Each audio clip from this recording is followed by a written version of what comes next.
Cycle ಸವಾರಿ ಮಾತಿನ ಲಹರಿ. ಪ್ರಸ್ತುತಿ ಜಾಂಪಣ್ಣ ಆಶಿಹಾಳ್. ಕಾರ್ಪೊರೇಷನ್ ವತಿಯಿಂದ ಕೆಲಸ ಮಾಡೋರು ಸಾಕಷ್ಟು ಇರ್ತಾರೆ. ಬೇರೆ ಈ ಕಡೆ ಬಂದಾಗ ಅಲ್ಲಿ ಇನ್ನೊಬ್ಬ ಮಹಿಳೆ, ಸಾಮಾನ್ಯವಾಗಿ ಮಹಿಳೆಯರು ಬೀದಿ ಎಲ್ಲ ಗುಡಿಸ್ತಾ ಇರ್ತಾರೆ, ಅವ್ರನ್ನ ನೋಡ್ತೀವಿ ನಾವು. ಅವರು ಕೂಡ ತುಂಬಾ ಮನಸ್ಸಿನಿಂದ, ಬಹಳ ಆಸಕ್ತಿಯಿಂದ, ಬಹಳ ಕಾಳಜಿಯಿಂದ ಕೆಲಸ ಮಾಡ್ತಿರ್ತಾರೆ. ಇಲ್ಲೊಬ್ರು ಇದ್ದಾರೆ. ಅಕ್ಕ, ನಿಮ್ಮ ಹೆಸರು? ಲಕ್ಷ್ಮಿ ಅಂತ. ಲಕ್ಷ್ಮಿ, ನೀವು ಎಲ್ಲೆಲ್ಲಿ ಕೆಲಸ ಮಾಡ್ತೀರಾ? 62 ಮಾಡ್ತಾ ಇದ್ದೀವಿ. 62 ವಾರ್ಡ್ ಅಲ್ಲ?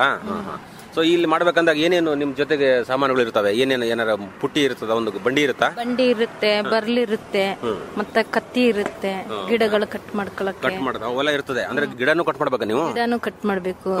ಪ್ರತಿ ನಮ್ ಬೀದಿ ಅಂತ ನಮ್ಗೆ ವಹಿಸ್ಕೊಟ್ಮೇಲೆ ನಾವು ಪ್ರತಿ ಒಂದು ಸ್ವಚ್ಛವಾಗಿ ಇಟ್ಕೋಬೇಕು. ಅದು ತುಂಬಾ ಸ್ವಚ್ಛವಾಗಿ ಕಾಣಬೇಕಂತಂದ್ರೆ ಯಾವ ರೀತಿ ಏನೇನು ಕಸ ಇರ್ತದೆ ಎಲ್ಲ ಕೆಲಸ ಮಾಡಬೇಕು. ಎತ್ತಿ ಒಂದ್ ಜಾಗದಲ್ಲಿ ಹಾಕಿದ್ರೆ ಲಾರಿ ಬಂದು ತುಂಬ್ಕೊಂಡು ಹೋಗುತ್ತೆ. ಲಾರಿ ಬಂದು ತಗೊಂಡ್ ಹೋಗ್ತಲ್ಲ.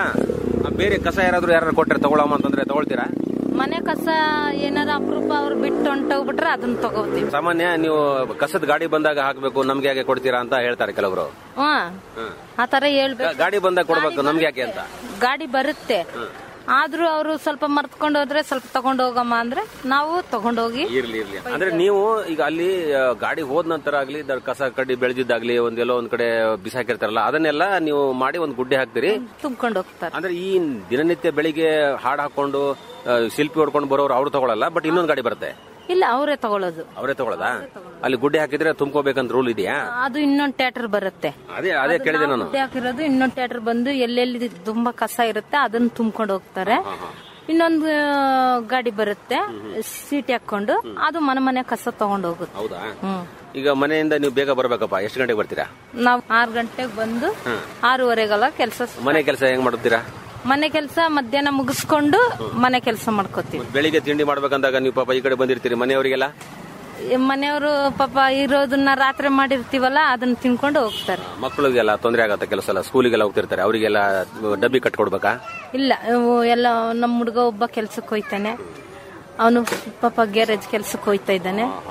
ಇನ್ನೊಬ್ಬ ಹುಡುಗ ಮನೇಲಿದ್ದಾನೆ, ಕೆಲಸ ಇಲ್ಲ. ಸದ್ಯಕ್ಕೆ ಸಣ್ಣ ಮಕ್ಕಳಿಗೆ ಏನು ಶಾಲೆ ಕಳಿಸೋದಿಲ್ಲ. ಮಕ್ಕಳು ಸ್ವಲ್ಪ ಬೆಳೆದಿದ್ದಾರೆ, ದೊಡ್ಡವರಾಗಿದ್ದಾರೆ. ಬೆಳೆದಿದ್ದಾರೆ ಎಲ್ಲ. 3 ಜನನು ದೊಡ್ಡವರು. ಅವ್ರಿಗೆ ನ್ಯಾಯವಾಗಿ ಒಂದು ಕೆಲಸ ಇಲ್ಲ ಅಲ್ವಾ? ಅದೇ ಈಗ ಸಮಸ್ಯೆ ಏನಾಗತ್ತೆ ಅಂದ್ರೆ, ನಾವೇನೋ ಕೆಲಸ ಮಾಡ್ತಿರ್ತೀವಿ, ನಮಗೆ ಬರೋ ಆದಾಯ, ಸಂಬಳ, ಇದಕ್ಕೆಲ್ಲ ಈ ಕೆಲಸ ಮಾಡ್ತಿರ್ತೀವಿ, ನಮ್ಗೆ ನ್ಯಾಯವಾಗಿ ಸಿಗ್ಬೇಕಾಗಿರೋದು ಸಿಗ್ತಾ ಇದೆ ಅಂತ ಅನಿಸ್ತಾ ಇದೆಯಾ ನಿಮ್ಗೆ? ನಾವ್ ದುಡಿದ್ರೆ ಸಿಗುತ್ತೆ. ನಾವ್ ಎಷ್ಟು ಕಷ್ಟ ಪಡ್ತೀವಿ ಅಷ್ಟು ಕಷ್ಟ ಶ್ರಮ ಪಟ್ಟಾಗ ನಮ್ಗೆ ಸಿಗುತ್ತೆ. ಅಲ್ಲ, ಈಗ ಕಾರ್ಪೊರೇಷನ್ ಕಡೆಯಿಂದ ನಿಮ್ಗೆ ಸ್ಯಾಲರಿ ಏನ್ ಬರುತ್ತಲ್ಲ, ಅದು ಸಾಕಾ? ಅಡ್ಜಸ್ಟ್ ಮಾಡ್ಬೇಕು. ಜೀವನ ಅಂದ್ಮೇಲೆ ಅಡ್ಜಸ್ಟ್ ಮಾಡ್ಕೊಂಡು ಹೋಗ್ತಾ ಇರ್ಬೇಕು. ಎಷ್ಟು ವರ್ಷ ಆಯ್ತು ಕೆಲಸ ಮಾಡ್ತಾ ಇರೋದು? 4 ವರ್ಷ ಆಯ್ತು. 4 ವರ್ಷ ಆಯ್ತಾ? ನಮ್ಮ ಯಜಮಾನ್ರ ಕೆಲಸ ಸಿಕ್ಕಿರೋದು ಮಾಡ್ತಾ ಇದ್ರು. ನಿಮ್ಮ ಯಜಮಾನ್ರು ಏನ್ ಮಾಡ್ತಿದ್ರು? ನಮ್ಮ ಯಜಮಾನ್ರು ಇದೇ ಕೆಲಸ ಮಾಡ್ತಾ ಇದ್ರು. ನಮ್ಮ ಯಜಮಾನ್ರು ತೀರೋದ್ರು. ನಮ್ಮ ಯಜಮಾನ್ರ ಕೆಲಸ ನನ್ಗೆ ಸಿಕ್ಕಿರೋದು. ಹೌದಾ? ಅನುಕಂಪದ ಗ್ರೌಂಡ್ ಮೇಲೆ ಕೊಟ್ಟಿದ್ದಾರೆ. ಯಜಮಾನ್ರು ಎಷ್ಟು ವರ್ಷ ಮಾಡಿದ್ರು? ಇವಾಗ ಅವ್ರು ಸತ್ತು ಇವಾಗ ನಾವು ಸೇರ್ಕೊಂಡು 4 ವರ್ಷ ಆಯ್ತು. 4 ವರ್ಷ ಆಯ್ತಾ? ಮಾಡ್ತಾ ಇದ್ದೀವಿ. ಮನೆ ಜವಾಬ್ದಾರಿ ನಿಮ್ಮ ಮೇಲೆ ಬಂತು. ಮನೆಯವರಿದ್ದಾಗ ಅವ್ರು ನೋಡ್ಕೊಂಡಿದ್ರು.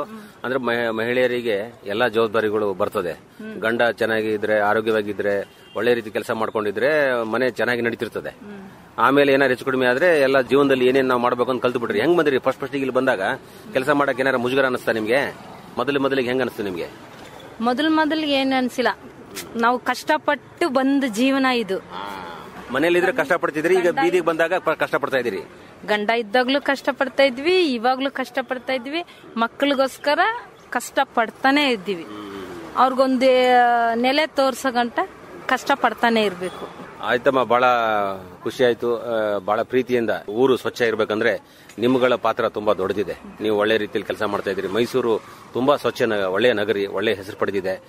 ಯಾವುದೇ ಬೀದಿನಲ್ಲಿ ಓಡಾಡಿದ್ರು ಅದು ತುಂಬಾ ಕ್ಲೀನ್ ಆಗಿರೋದನ್ನ ನೋಡಿ ಅವರು ನಿಮ್ಮಂತವರಿಗೆ ಥ್ಯಾಂಕ್ಸ್ ಹೇಳ್ಬೇಕು. ಯಾಕಂದ್ರೆ ನೀವು ಒಳ್ಳೆ ರೀತಿಯಲ್ಲಿ ಕೆಲಸ ಮಾಡ್ತಾ ಇದ್ರಿ. ನಿಮ್ಮ ಎಲ್ಲ ಕಷ್ಟ ನಷ್ಟಗಳು ಬದಿಗೊತ್ತಿ ಊರು ನಳನಳಿಸೋ ಹಾಗೆ ನಿಮ್ಮ ಒಂದು ಪಾತ್ರ ದೊಡ್ಡದಿದೆಯಮ್ಮ.